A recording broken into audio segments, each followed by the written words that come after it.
So now you're a sellout for talking to the person you pay to represent you? When did this become a thing?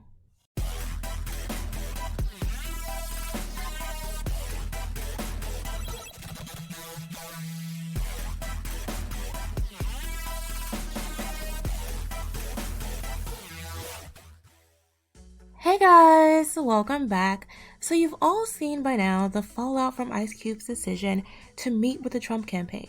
Well, MSN is reporting that Ice Cube is clapping back at critics, calling him a sellout for working with the Trump administration after once claiming he would never vote for the president.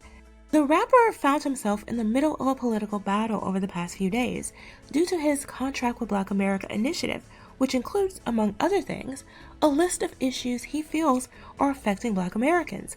Surprise, surprise, but he wants answers to his questions before he'll promise his vote. On October 14th, a top advisor to President Donald Trump said the music star met with the POTUS's team about developing a plan.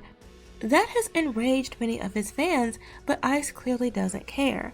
Cube has said that he would be willing to work with Democrats or Republicans on his initiative. He's also unapologetically labeled both political parties the dark side. This is what he had to say.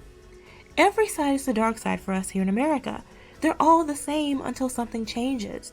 They all lie and they all cheat, but we can't afford not to negotiate with whoever is in power, or our condition in this country will never change.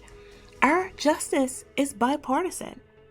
Many fans believe he's being used as a political pawn, which Cube scoffs at. He also denied that he's joining forces with the Trump campaign. It really is sad and frankly disturbing to see Ice Cube come under such attack simply for choosing to engage his elected officials and candidates for office.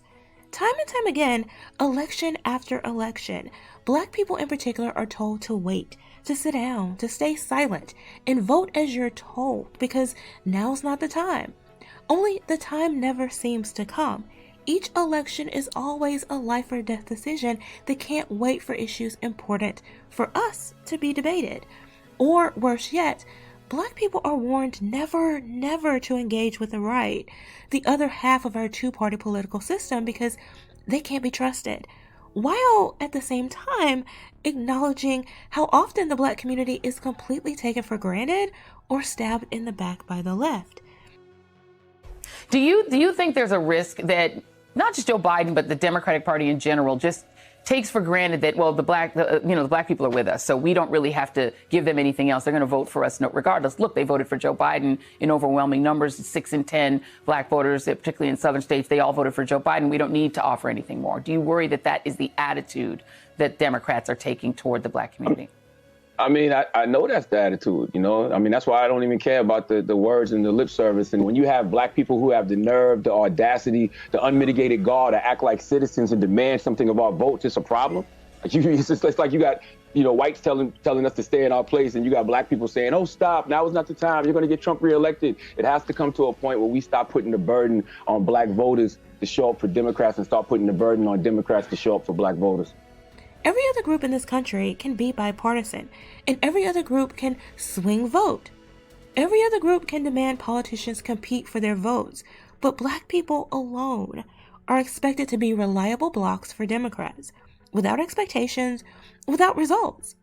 Now, I'm not advocating for anyone voting for any candidate or for no candidate at all, but I am telling you, as someone who's worked on political campaigns, all anyone running for office wants is your vote, regardless of party. The right has made a huge mistake in leaving these votes on the table, no doubt. But there isn't a candidate yet who won't vie for them if they know there's a chance, even the slightest possibility. But they won't know if we don't show up. Show up at the town halls, show up at the rallies, show up at their offices, write letters, emails, make calls, converse with our elected officials of both parties from the local level up, because we can, because they work for us, literally. And it's in our interest and our responsibility as Americans, as the people who employ them, to let them know specifically what our expectations are, to reward them with our votes when they listen, and then hold them accountable when they don't. That's how you become a priority, or as much of a priority as any regular citizen can become in today's corrupt political climate. It's not by shutting yourself off or allowing yourself to be put into a corner, putting all your eggs in one basket, being used as a pawn. This is also why I hate that Tavis Smiley's State of the Black Union was canceled or ended so many years ago, because those panels were important. They typically included people from the left and the right discussing common sense strategies for improving the community, but also engaging politically with government, which is something I feel is becoming increasingly a lost art. Everybody in our community must be a part of this conversation. I told you 3 times the word Republican and Democrat do not appear in the text. Now, that said, I'm delighted to have, and I want you to welcome Republican State Senator from Oregon, State Senator Jackie Winters.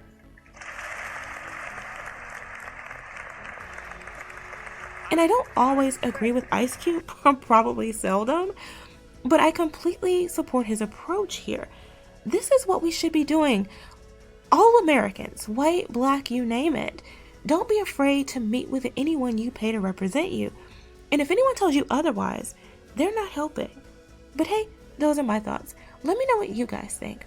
Thanks for watching. Remember to like, comment, share, and subscribe, and I'll see you next time.